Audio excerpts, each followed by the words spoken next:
I'd like to call the Finance, Ways and Means Committee to order for May 4th, 2021. Mr. Clerk, please call the roll. Representatives Baum, Campbell, Camper, Crawford, Faison, Freeman, Gantz, Garrett, Gillespie, Hawk, Hicks, Lamar, Lambert, Lynn, Miller, Ogles, Sexton, Shaw, Sparks, Todd, Whitson, Williams, Wendell, Zachary, Vice Chairman Baum, Chairman Hazelwood. Madam Chairman, you have a quorum. Thank you, Mr. Clerk. Do we have any personal orders or announcements before we begin? All right, seeing none, we have one bill on our calendar today. We have a motion and a second. That's House Bill 490 by Chairman Terry. Chairman Terry, you're recognized. Thank you, Chairman and Committee. And what this bill does, it has essentially 5 parts to it. One, it sets up a Medical Cannabis Commission in order to help develop a non-biased medical cannabis program for when the federal government removes cannabis from Schedule 1. Number 2, it sets up a process for decriminalizing possession of 0.9% THC cannabis oil for a limited number of patients with certain diseases. Currently, epilepsy or seizures can get the 0.9 oil. They're decriminalized. This just adds 8 to that list. It has the commission prioritize their recommendations for the creation of a patient registration system in order to facilitate reciprocity and access for patients, including those 9 groups of patients to obtain the 0.9% oil. It prohibits what I call a corporate medical cannabis program until cannabis is removed from Schedule 1. So that means cultivation, distribution, processing, or shipping of cannabis. The definition does have the exclusions for patients and for research, so that if we want to advance measures for patients or research as far as either from the universities or whatever, that's something we could do in the future. The feasibility, this bill is funded in the budget. Speaker Sexton is supportive of the bill. Governor Lee has removed his philosophical flag to the bill. Departments of Safety and Health, as well as the sheriffs and the chiefs of police, are deferred, and the bill, as last I checked, was going to the Senate calendar. You've heard the sponsor's explanation. Are there any questions? Chairman Williams, you're recognized. Thank you, Chair Lady. Thank you, Chairman Terry. This is a subject matter of which you and I have had discussions, I think, since you walked through the door many years ago. And so I want to commend you on your effort as it relates to this. This was not what you wanted, but I think it's a good place to be right now. I do think as it relates to this bill, I think a commission is a really good idea. I do want to thank you also for not including PTSD in this list, as I agree that there are some who served in our military who have PTSD who could benefit from these, but it not being in the list, I just wanted to draw attention to you there because it's been a point of angst, I guess, for me over the years. When we passed this years ago, we did pass a bill which would allow for the growing of medical marijuana at an institution of Tennessee Tech in my district for a period of 4 years because we felt like a clinical trial was important. This body confirmed it, so did the Senate when we did that. However, the DEA quickly put an end to that opportunity as soon as we passed the bill, and Tech was not able to do that in conjunction with ETSU. My fear is that this bill, and I'm hoping you can clarify, is whether it's a clinical trial through Vanderbilt Children's Hospital or Le Bonheur, you can still do clinical trials with these substances even after this bill is passed, or no? Chairman Terry. Thank you. Specifically in the bill, it says what is a medical cannabis program, and it says does not include a 4-year public or private institution of higher education operating pursuant to 3917-402. So that includes your university, MTSU, and it specifically does not talk about research in Part A of that. Okay, so if Vanderbilt Children's Hospital wanted to do it, and that's a hospital and not the institution of higher learning, they can still do that. Chairman Terry. Thank you. If they're not prohibited from doing it now, are you talking about 0.3% oil or 0.9% oil? Because Either. for 0.3, they would not be prohibited from 0.3% oil. This does not necessarily grant them authority to do 0.9% oil. Chairman Williams. Does these individuals that get these medicines from other states, can they receive them by mail currently, or do they have to go in person to get them? Chairman Terry. Thank you. I think that some may get them by mail. I don't know how they get them. I think that some go to other states and get them. That was one of the issues in here for the, I don't know if you were here. We had TJ that came and testified.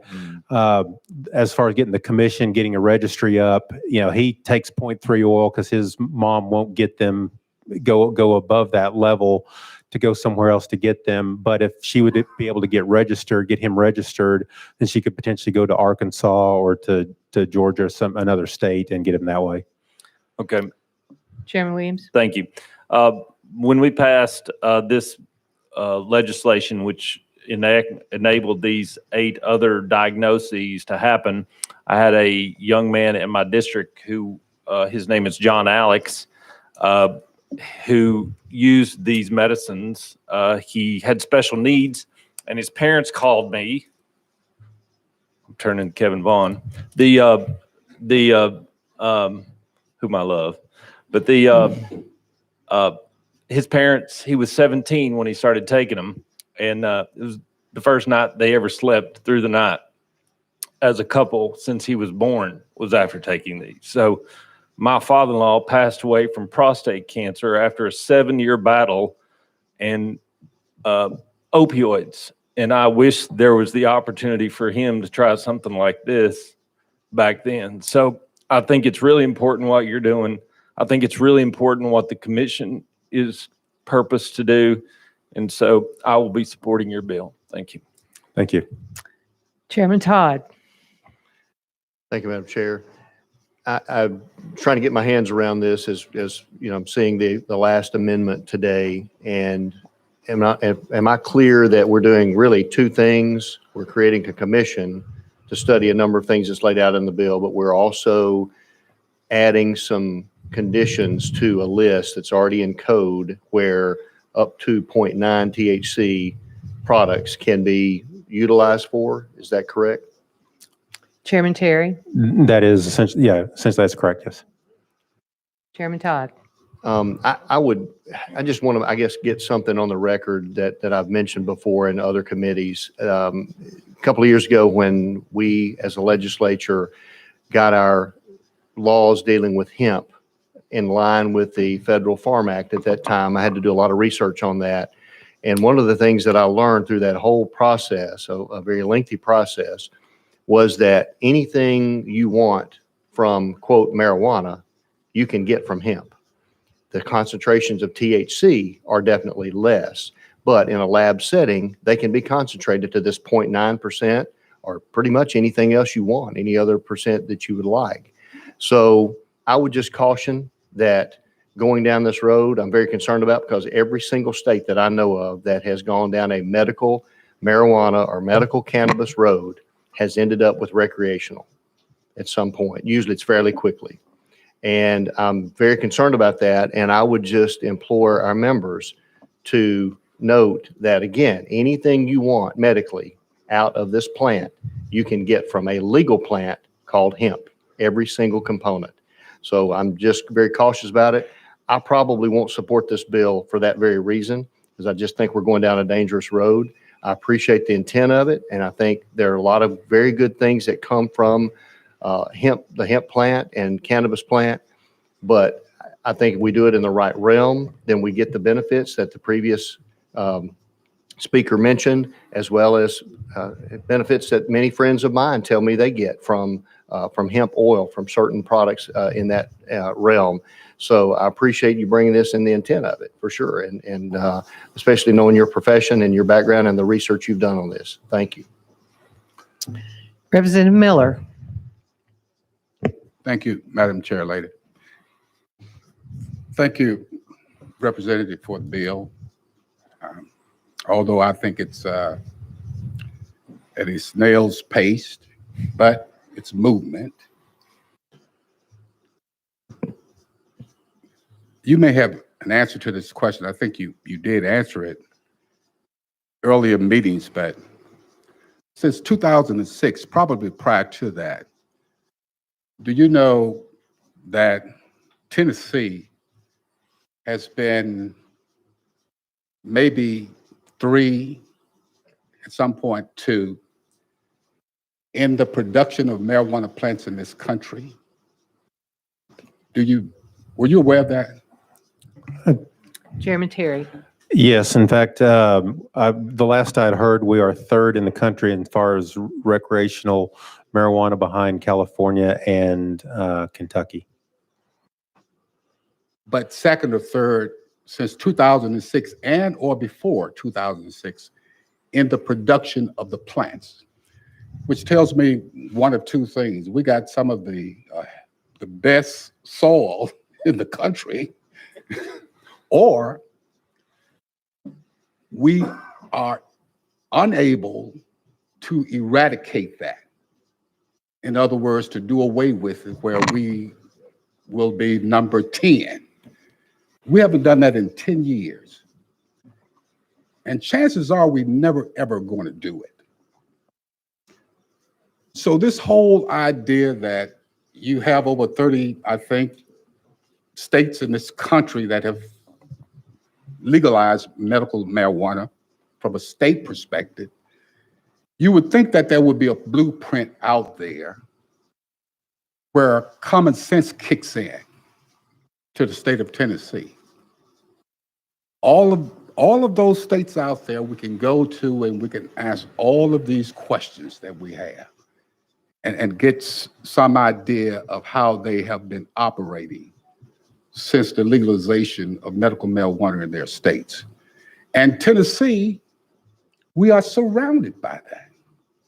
But yet, we always think that we can be number 1. In many cases, we're not. In many cases, we're behind the progressive ideas of improving the lives of our citizens. And as we make these arguments, I'm listening to Representative Sexton, and when he talked about, I think, his sister who had a situation, and he even offered that to her. I, at that point, probably jumped out of my chair to think that that happened and how passionate he was about this. You've said that you would not accept any amendments. That's unfortunate, but I understand why you will not accept any amendments, because we're trying to get at least to this point. But I'll assure you, this is something that many of us have been working on for the last 10 years. It's nothing new. We're just very, very slow about it. And sometimes I look in the mirror and I think, Representative Miller, are you using common sense? Are you facing reality? And sometimes I have to say to myself, no, I'm not. Now I sometimes have to question my colleagues. Do they look in the mirror sometimes and ask that same question of themselves? Because in many cases, they're not using common sense or facing the reality of this issue. It's a very slow paced, but I'm going to support it. And hopefully at some point in time, you're absolutely right. All of those that think at some point in time it may become recreational. So what? And those that think, okay, this is a gateway to bad drugs. Opioids are a gateway. Alcohol is a gateway to what? So let's stop saying it's a gateway to.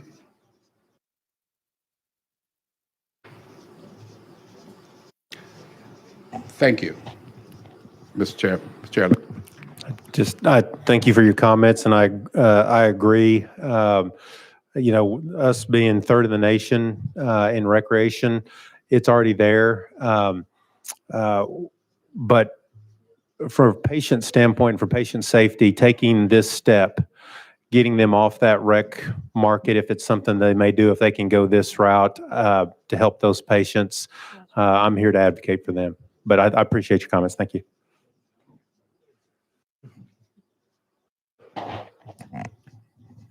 Representative Ogles. Thank you, Madam Chair. This number that we're third in the nation recreational, where's that coming from? What data? I mean, is this a real thing or is this something that's got passed around up here? Does that come from TBI or some agency that we're third in the nation recreational? And does that mean recreational growing or use for the record, please? Chairman Terry. Thank you. I've slept since I got that number, but the last I checked, it was like it's around a $1.5 billion industry was what I had received here in the state of Tennessee, and that was maybe from a couple of years ago from that information. Leader Lambert. Move previous question. Previous question has been called. Are there any objections? Seeing none, we're voting on House Bill 490. All in favor of House Bill 490, moving on to calendar and rules, please signify by saying aye. Any opposed? If you'd like to be recorded as a no, please see the clerk. The ayes have it. House Bill 490 moves on to calendar and rules. Thank you, Chairman Chairman and Zachary, committee. you're recognized. Thank you, Madam Chair. Members, there was a slight change in the schedule. Calendar and rules will meet after civil full. We've got civil sub next, civil full, then calendar and rules. Thank you, Madam Chair. Thank you. That completes our calendar today. I see no further business. We stand in recess.